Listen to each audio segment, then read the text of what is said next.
think about young people getting all of their information and entertainment from social media? I see no problem with it.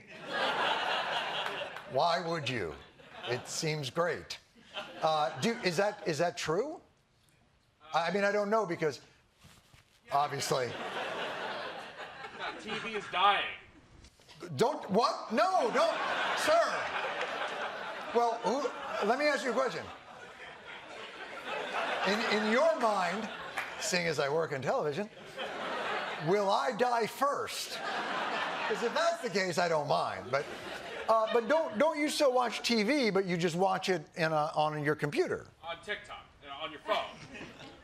Right, but you understand that that's still TV. It's just you're watching it in a different delivery service. It's like heroin is heroin, whether you snort it or shoot it. It's still an opiate for the masses, as is television. You're just getting it in smaller bites, but it's still TV. We make it. Unless you have the look on your face like, this poor boy. If he only knew the business he was in. Well, I hope we don't die quickly, and stay. And you're here, and we're making TV for you tonight. Welcome to The Daily Show. I'm your host, Jon Stewart, captain of this dying medium. Why would you even say that to me? I had a gentleman tell me tonight. He said, oh, I'm so happy to be here. You know your television is dying. I said, I am aware, and in fact, I'm contributing to it. You're welcome. Out of all the interviews that you've had in these many years, there's the one that stands out as the most profound. Ooh, most profound interview. Well, so I've interviewed people like literal dictators, like people that have killed people, like Pervez. I don't know if you remember, Pervez Musharraf was the leader of Pakistan, and this was post 9/11. So, and Al Qaeda had been threatening him with an assassination. Now, I've had great, like Malala Yousafzai and Bishop Desmond Tutu, Jimmy Carter, like people of pure goodness.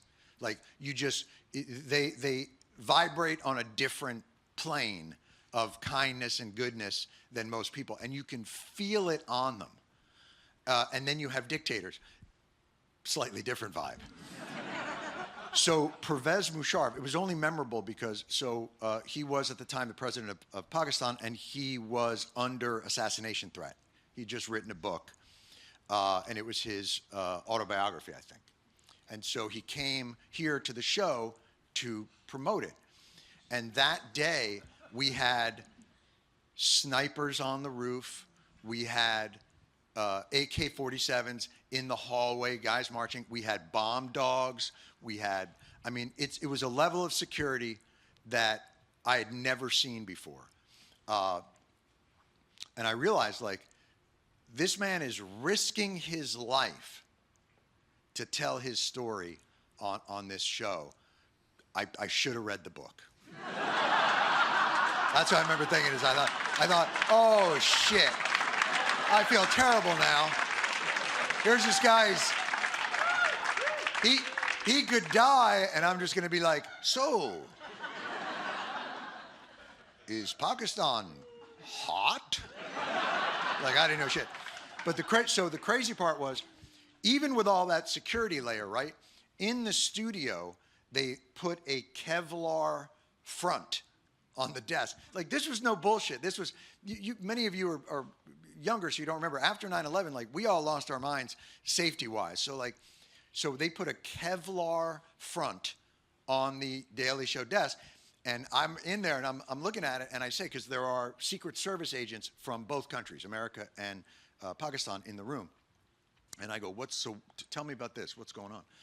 And they said, well, if somebody manages to get through any kind of security issues and tries to assassinate President Musharraf, we will jump and push him down below the Kevlar to protect him from the bullets. And I said, you know, funny thing is, I'm also, you know, because I understand he'll be there, and then I'll be sitting there. What should I do? without missing a beat, a New York City cop walked by and he goes, "You should fucking duck."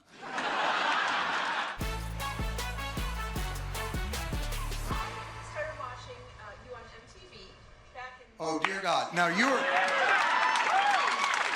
these are one of those that are always rough, because it's always like, I was 6 years old. You would come on. My pa and I. I'm just so curious. Yeah. You know, knowing what you know now, you know, if you went back to, you know, the early 90s, is Yeah. there anything you would have advised us or done differently? Like different guests, like somebody maybe you didn't have or not? On the MTV program? You watched that show? Because there was like, I think the first guest on the MTV show, the premiere episode. Now this is, so I should explain something because there's younger people in the audience. MTV was a cultural force in like the 70s, no, in the 80s, I guess it started, right? With Video Killed the Radio Star, the Buggles. And then from there, it was really cool. And then, I don't know what the happened to it, but my first guest was Howard Stern, was the first guest. And he came on and he said, "You suck. The set looks ridiculous. You'll be canceled in 6 weeks." And I just sat there like, don't say that. But, you know, it was such a different kind of show. I think the two guests on that first show it was Howard Stern, a boy that ate cheese into the shape of states.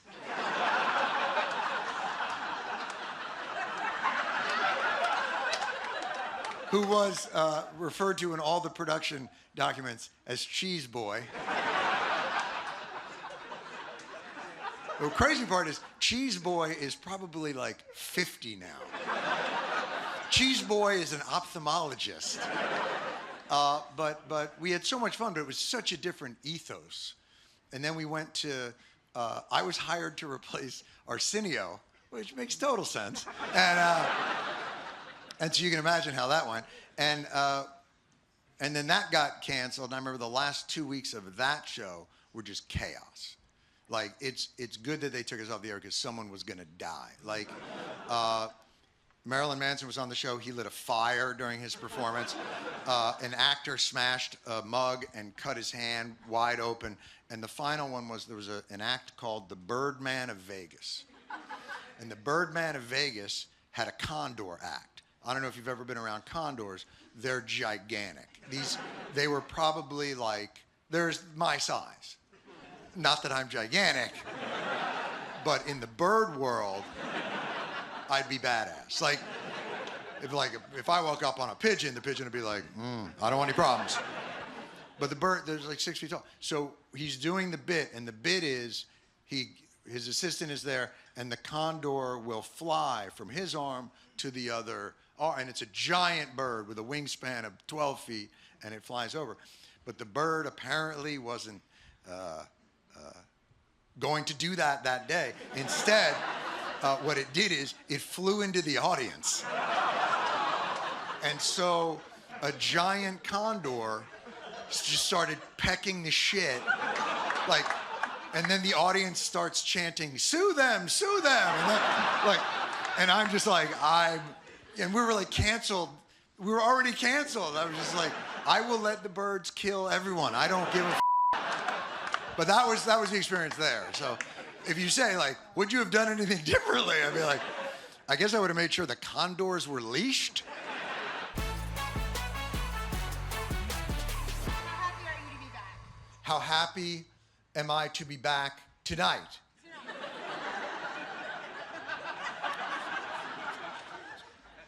You know, I don't know if any of you have ever had to slog it out one day a week like this. It is, you know, I don't know what you guys do, and listen, this is not to disrespect your work ethic or any of the things that you are, but, you know, it was around 3 o'clock today, 3 o'clock in the afternoon, and I remember turning and looking at somebody and saying, I just don't know how much longer I can do this. You know, because it was almost 4. I thought, no, it's been, I have to say, it's been lovely. You know, I have been in hibernation for a few years with my family, and I would never give that back. Like it's been wonderful, and COVID played very much into my social leanings in terms of reclusiveness. So once a week is about right for me with people and for people with me. The best piece of advice. Wow, that is such an end-of-life question. That really is. Nobody ever comes to like a 22-year-old and like, best advice. And they're like, well, beer on liquor, never been sicker. All right. The best advice, I'm trying to think of good advice. I don't seek counsel in that way. Do you, like a mentor? I didn't have a mentor. This was back in like late 70s, early 80s, so there were no mentors. I was raised feral. So I don't have a ton of advice. Oh, here's one. This is a good one. So I used to host a show on MTV. It was a talk show. And then it got bought by Paramount to replace Arsenio. So I was the natural replacement for Arsenio. Because I think a lot of people are like, hey, the hip African-American guy, let's stick a maybe small Jew in his place and see what happens. And so the show was on for like 9 months and it got canceled. And we were all very sad. And when your name is on it and they tell you to get out of the building, like it's very hurtful. David Letterman came on the final show. And on the final show, he said to me, don't confuse cancellation with failure.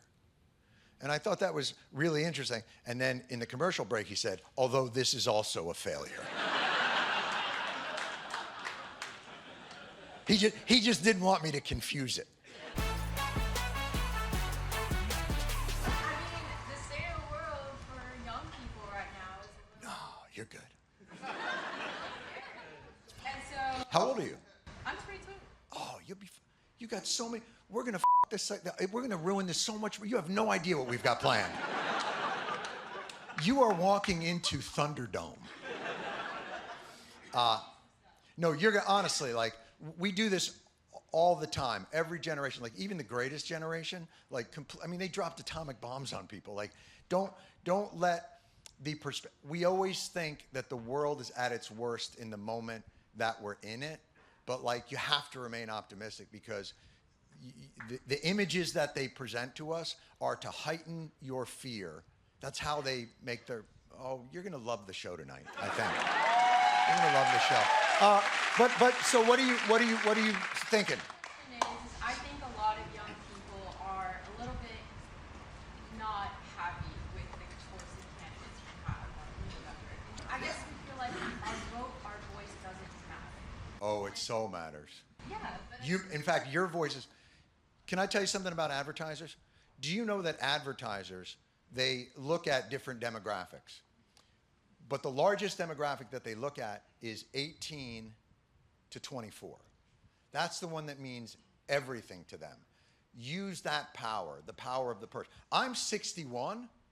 I'm not even listed anymore.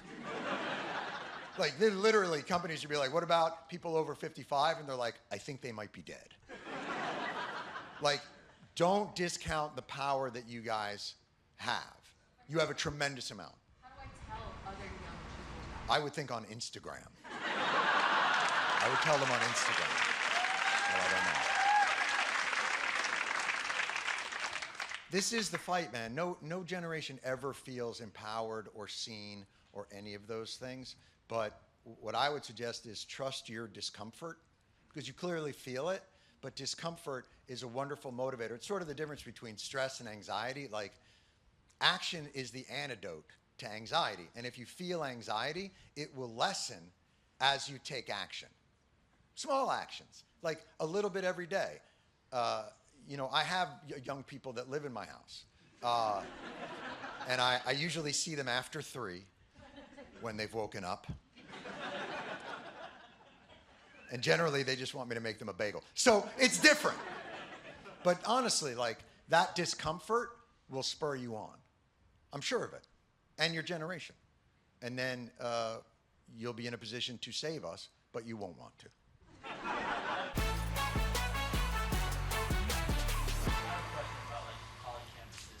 You had a question about college campuses? Okay, so the cafeteria, if you want to go by the quad, you're going to look for the quad.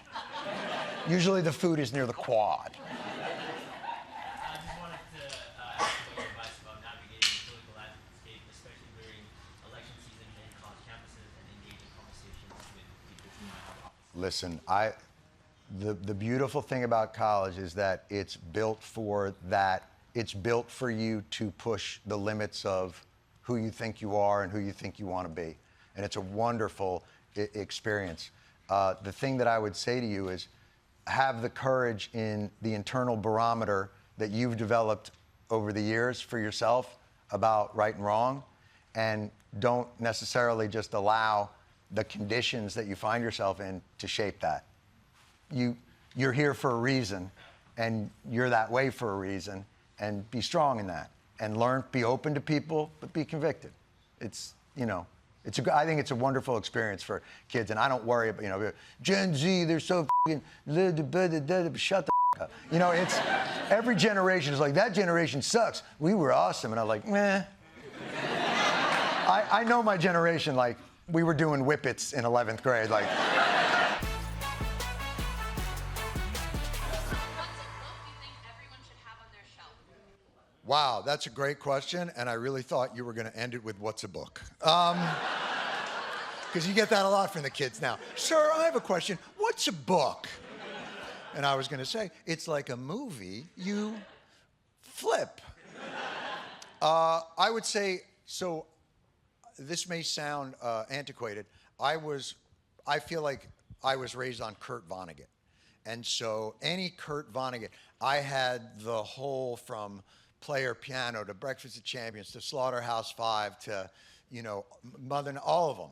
And he was my favorite author by far. And I felt like he educated me in the genre of optimistic, cynical humanism.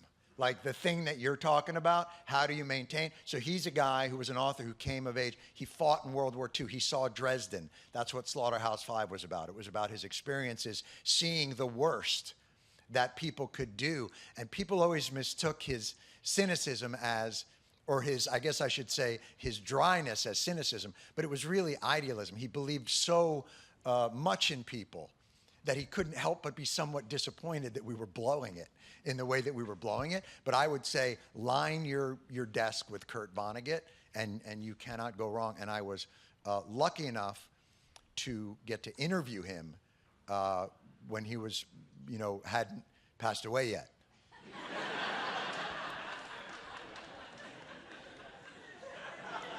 No, but he came on, and when he passed away, his son sent me, he was also a really wonderful caricaturist, sent me a doodle of his that he had inscribed to me before he passed. So it's one of my most cherished, but I would say Kurt Vonnegut, you can't go wrong.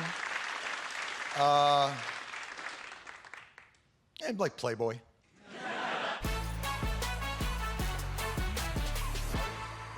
you know, how do you maintain a sense of hope and levity when times?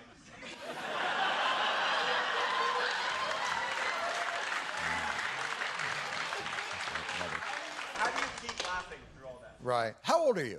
I'm 19. 19 years old, and the world's already beat the shit out of you. Isn't that? It's always the young dudes that are like, I have a quick question. I'm 19 years old. When hope is gone, when the darkness slowly creeps down. I'm 61, so I'm already in injury time. Like, so I'm good. I'm actually weirdly always optimistic. We go, I think maybe that is the horizon of history. I came up at a time in the 60s where we had all these great leaders and we killed all of them, every single one. And then we went to Vietnam and law, and then Watergate. Like, shit was just unraveling. So I do think it gives you a sense of, oh, it's always a mess. Like, and what that makes you realize is, oh, so it's just it's just, that's the game. We buckle down, you got to lunch pail it, and you carry through. Like, you're 19, like, you'll someday, when you're 61, and people will be saying, like, how do you maintain optimism? Be like, you have no fucking idea what it was like when I was a kid. Like, you will be that guy to be able to say, like, you think it's bad now? And obviously, look, it is. These are tenuous times. And maybe even we'll talk a little bit about that on the program tonight. Terrible times, it's a thing. No, but because part of the issue is, like, you just want someone to talk to you like you're a human, like you're an adult, not like it's a work. Not like it's they're spinning you or any of those. That's my biggest complaint with all of this. Nobody expects perfection. Everybody knows that the obstacles and all the things that are going to be thrown in front of us are going to be arduous. That's life. Like, life is hard, you know. But you just want someone to not bullshit you when what you know you see and hear is what you see. Like, that's all that you can really do. But how do you maintain? So you're 19. So are your friends optimistic or pessimistic, or do they not talk about it, or are they just on Discord being racist? What is going on? I think a lot of people are pessimistic. I mean, how do I maintain optimism? Yes. I try to laugh. I watch The Daily Show. Sir, here's the only thing I would say. I'm glad you do that.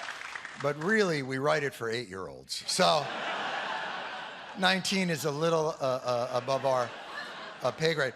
But is it, I do remember 19, like that age, there is a certain existential anxiety that creeps in because the world does, listen, it feels out of control. You probably know more about it now than we did I think one of the things that's probably harder for kids now is the amount of information that you absorb is probably, but I would imagine hopefully your brains will evolve to, you know, because when I was a kid, like TV happened and everybody's like, don't sit in front of the TV and eat and just watch TV. And now you'd be so happy if your children would do that. Like, you'd just be like, don't send pictures of your dick to people. Like.